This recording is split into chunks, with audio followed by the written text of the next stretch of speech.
जगतविख्यात साहित्यरत्न अण्णाभाऊ साठे यांच्या जयंतीच्या निमित्ताने माणिकपेठ अण्णाभाऊ साठे नगर येथे रक्तदान शिबिराचे आयोजन करण्यात आले होते।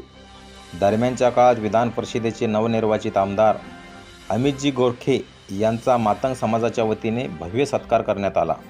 सत्काराला उत्तर देताना अमितजी गोरखे म्हणाले की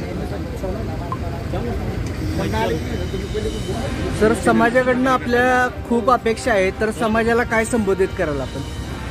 समाजाला माझ्याकडनं प्रचंड अपेक्षा आहेत, पण ते अपेक्षा पूर्ण करण्याचं काम याच्या आधीही आणि सुरुवातीपासून भारतीय जनता पार्टीने चोखपणे खऱ्या अर्थानं केलं आहे। सगळ्यांना कल्पना असेल, अण्णाभाऊ साठेंचं स्मारक मुंबईतलं असेल, लवजींचं स्मारक असेल, त्याचबरोबर आज साता समुद्रपार रशियाला जाऊन अण्णाभाऊ साठेंचं स्मारक असेल, ते भारतीय जनता पार्टीच्या काळातच झालेलं आहे। महामंडळ बंद पडलेलं चालू केलं माननीय देवेंद्रजी फडणवीस सरकारने, त्याला चांगलं बजेटही त्यांनीच दिलेलं आहे। आणि सगळ्यात महत्त्वाचं, आज तागायत आमचा समाज विधान परिषद किंवा राज्यसभेपासून वंचित होता। आज काँग्रेस असेल किंवा आत्ताचं महाविकास आघाडी सरकार असेल, या सगळ्यांनी फक्त वापरच केला। आमच्या समाजाला कधीही विधान परिषद देण्याची ताकद त्यांनी दाखवली नाही, ती ताकद भारतीय जनता पार्टीने दाखवली। मी त्यांना खुलं आव्हान करतो की येणाऱ्या काळात जर खरंच तुम्ही आमच्या समाजावर प्रेम करत असाल आणि समाजाविषयी थोडं जरी प्रेम असेल ना, तर एखादी विधान परिषद किंवा आमच्या समाजातील लोकांना विधानसभेची तिकीट तरी द्या, ही हिंमत ते दाखवणार नाही, हे मला खात्री आहे। ही हिंमत फक्त भारतीय जनता पार्टी दाखवू शकते। त्यामुळे येणाऱ्या काळात भारतीय जनता पार्टी हा आमच्या समाजाला न्याय देईल। सगळ्यांना कल्पना आहे, डॉक्टर बाबासाहेब आंबेडकरांना ह्या निवडणुकीमध्ये पाडण्याचं काम कोणी केलं होतं, तर ते काँग्रेसनीच केलं होतं। तेच डॉक्टर बाबासाहेब आंबेडकरांचं लंडनमधलं घर असेल किंवा संविधान दिन हा भारतीय जनता पार्टीनेच चालू केलेला दिवस आहे।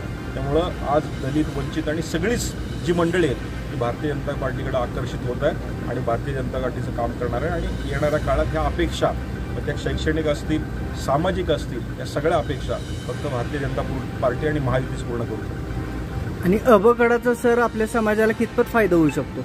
अबकडाचं खरं तर सर्वोच्च न्यायालयाने हा निकाल दिला आणि 7 खंडपीठाच्या न्यायालयाने 7 पैकी 6 असा तो आदेश आला। आणि आजच मी मागाशीच न्यूज बघत होतो, आमचे विरोधी पक्षनेते वडेट्टीवार यांनी अकलेचे तारे खरं तर तोडलेत।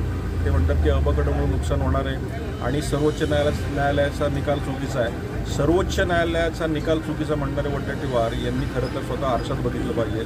जे संविधान मांडताना डॉक्टर बाबासाहेब आंबेडकरांनी आपली न्यायालयांची स्थापना केली, त्या न्यायालय जर चुकीचं आपण ठरवत असाल तर हा अवमान आहे आणि मी काँग्रेसला विनंती करेन की त्यांचा लवकर राजीनामा द्या। यावेळेस रॉयल नगरसेवक मिलनदादा कल्याण शेट्टी, नगरसेवक महेश हिंडोळे, युवराज रणदिवे, महेश भिसे, अशोकराजे सरवदे प्रामुख्याने उपस्थित होते। सदर कार्यक्रम यशस्वी करण्यासाठी नामदेव क्षीरसागर, अनिल गवळी, दगडू पारखे, श्री खवळे, अंबादास कांबळे, विकास मोरे, दत्ता केंदळे इत्यादींनी परिश्रम घेतले। या दरम्यान अशोकराजे सरवदे, माजी उपनगराध्यक्ष अशफाकभाई बरोळकी, हनुमंतभाऊ ताकतोडे यांचाही सत्कार करण्यात आला। या प्रसंगी मोठ्या संख्येने समाज बांधव उपस्थित होते।